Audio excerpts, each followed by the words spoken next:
Nimaga sochimga hech kim qaramayapti? Tupuruklab, gellab kelgandim. Nimaga kamar taqmadim o'zi, ishim ham tushib ketyapti.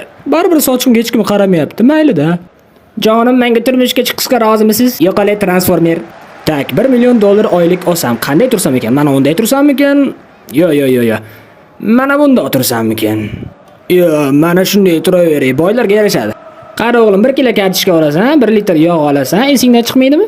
To'g'ri, soat 10 bo'ldi, hali yotibsanmi molga o'xshab? Yana ozgina yoting. Ketmonni dastasi bilan qo'yib olsang-da yotgan joyda bor-ku. Nigora kelganmikan? Nigora, men seni sevaman. Nigora, eshityapsanmi? Voy, Nigoraga uylangandim, yeb qo'yibman-da. Ichi bo'lganidan keyin bakalashkani tashlaverma, makuloturaga topshiramiz. Ha, xo'p. Menga qara, tushunyapsanmi? O'yindan keyin hamma bakalashkani yig'ib sotadigan bo'lsak, boyib milliarder bo'lib ketamiz, tushunyapsanmi? Ovqat buyurtirganimga 1 soat bo'ldi. Hammasini ishdan bo'shataman, qarab tursin. Hokim buva kutib qoldi. Tezroq bo'lmaysanlarmi? Qimmat ovqatlarni olib ketingiz bo'l. Voy!